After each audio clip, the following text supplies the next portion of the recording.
नमस्कार साथियों। तो ये हमारी वीडियो है कैलेंडर की। जब हमने लास्ट दिन निकाला था किसी भी सेंचुरी का, तो हम पहला दिन भी निकाल सकते हैं। अगर किसी भी सेंचुरी का हमें आखिरी दिन पता होगा, तो हमें किसी भी सेंचुरी का पहला दिन भी पता होगा। भाई जैसे आज अगर कोई शताब्दी शुरू हो रही है, तो कल किसी शताब्दी की नई शुरुआत होगी। अगर कोई शताब्दी आज खत्म होगी, तो कल के दिन एक नई शताब्दी की शुरुआत होगी। तो इसलिए मैंने पहले आखिरी दिन कराया। अब मैं आपको पहला दिन करा रहा हूं, क्योंकि अगर हमें आखिरी पता है तो हमें पहला दिन भी पता होगा। जैसे आप सारे के सारे बच्चे जानते हैं, जरा उस बात को ध्यान दीजिएगा। आखिरी दिन बताने के लिए मैंने बताया था 5310, 5310, 5310। ये बात हमने बड़े अच्छे से समझी थी कि 100 साल में आखिरी दिन होते हैं 5। तो मेरे भाई आपको आखिरी दिन बताने के लिए तो पता है, ये जो कैलेंडर की शुरुआत की इसने की 1 जनवरी 0001 एडी। एडी का मतलब होता है Anno Domini, the year of our lord, हमारे भगवान के वर्ष की शुरुआत हुई। और यहाँ पे हमने जो दिन रखा वो मंडे रखा। ये इन्होंने दिन रखा मंडे। किसी भी शताब्दी का पहला दिन क्या है? मंडे। इसीलिए इससे पहले की घटनाओं को कहा जाता है बीसी, बिफोर क्राइस्ट। इसीलिए इससे पहले की घटनाओं को कहा जाता है बीसी। बीसी मतलब बिफोर क्राइस्ट, जब ईसा मसीह पैदा नहीं हुए थे उनसे पहले की घटनाओं को बीसी कहते हैं।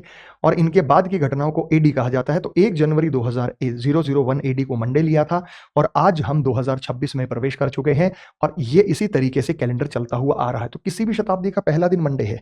तो अगर आप ये कॉन्सेप्ट को समझें, तो कोई भी शताब्दी मंडे को शुरू हुई, पहली शताब्दी मंडे को शुरू हुई, तो खत्म कब हुई? 5 बचने की वजह से फ्राइडे के दिन खत्म हुई। 5 बचता है तो फ्राइडे पे खत्म हुई। 5 बचता है तो फ्राइडे, तो फ्राइडे से अगले दिन सैटरडे, फ्राइडे से नेक्स्ट डे सैटरडे अगली सेंचुरी की शुरुआत हुई। तो अगली सेंचुरी की शुरुआत, ये पहली सेंचुरी थी और अगली सेंचुरी थी वो शनिवार के दिन शुरू हुई, सैटरडे के दिन यहां पे शुरू हुई। दूसरी दूसरी शताब्दी खत्म कब हुई? वेडनेसडे के दिन। दूसरी शताब्दी खत्म हुई वेडनेसडे के दिन। दूसरी शताब्दी खत्म हुई वेडनेसडे के दिन। तो वेडनेसडे से नेक्स्ट डे, वेडनेसडे से नेक्स्ट डे थर्सडे, वेडनेसडे से नेक्स्ट डे थर्सडे को तीसरी शताब्दी की शुरुआत हुई। वेडनेसडे से नेक्स्ट डे थर्सडे को तीसरी शताब्दी की शुरुआत हुई, और तीसरी शताब्दी एक बचा, मंडे को खत्म हुई। तो अगर तीसरी शताब्दी मंडे को खत्म हुई, तो मंडे से आगे आता है ट्यूसडे। मंडे से अगला दिन नेक्स्ट डे ट्यूसडे होता है। ट्यूसडे को चौथी सेंचुरी की शुरुआत हुई, चौथी शताब्दी शुरुआत हुई। तो चौथी शताब्दी खत्म किस दिन हुई? संडे को। और संडे से अगला दिन मंडे को पांचवी शताब्दी। तो ये कैलेंडर रिपीट कर जाता है। 400 साल बाद ये कैलेंडर रिपीट कर जाता है। 400 साल बाद फिर मंडे से शुरुआत होगी, 400 साल बाद फिर मंडे से शुरुआत होगी, 400 साल बाद फिर मंडे से शुरुआत होगी।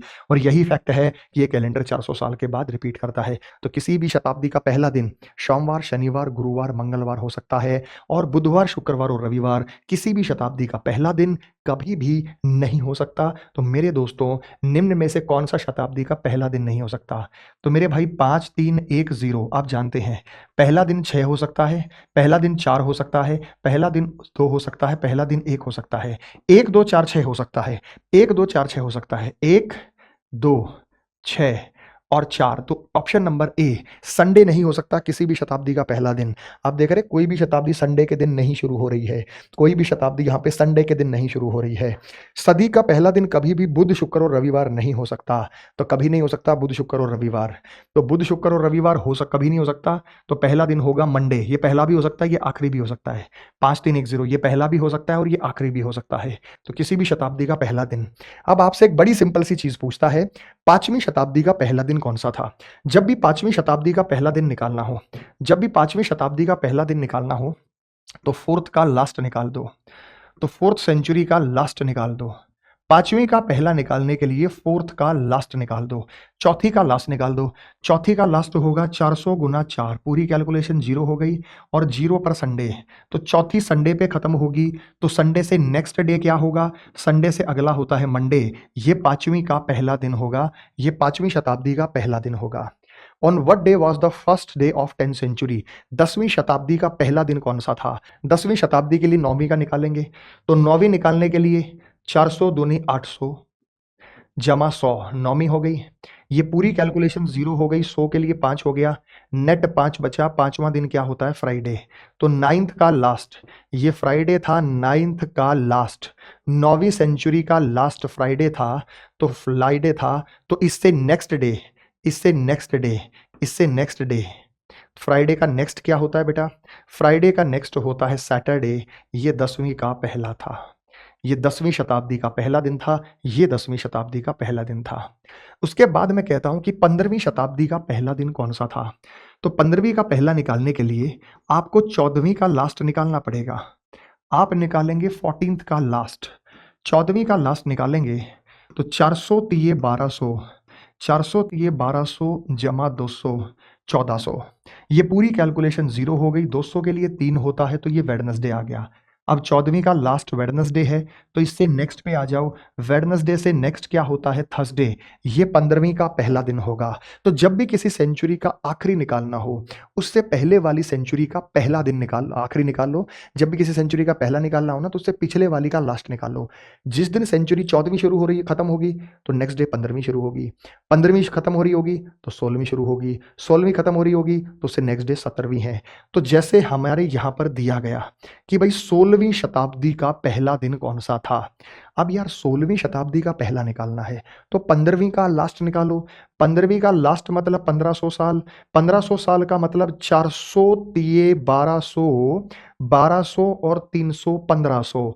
ये पूरी कैलकुलेशन जीरो हो गई। 300 के लिए एक हो गया, एक होता है मंडे। ये 15th का लास्ट है। ये 15th का लास्ट है। अगर ये 15th का लास्ट है तो मंडे से अगला दिन ट्यूसडे 16वीं का पहला होगा। ये 16th का पहला होगा। ये 16th का फर्स्ट डे होगा। तो ये हो गया हमारे पास 16th का फर्स्ट डे। तो 16वीं का पहला दिन आप यहां बता सकते हैं। मंडे के बाद आएगा ट्यूसडे। तो आप मुझे ये बताओ कि 21वीं सदी की शुरुआत किस दिन और किस तारीख को हुई? दिन भी बताना है और तारीख भी बताना है। तारीख मैं बता देता हूं। 21वीं सदी हुई 1 जनवरी 2001 को। और दिन आप बता ही सकते हैं क्योंकि 31 दिसंबर 2000 को 20वीं खत्म हुई। क्योंकि 31 दिसंबर 2000 को 31 दिसंबर 2000 को 20वीं खत्म हुई। ये 20th सेंचुरी खत्म हुई। तो 20th सेंचुरी खत्म हुई।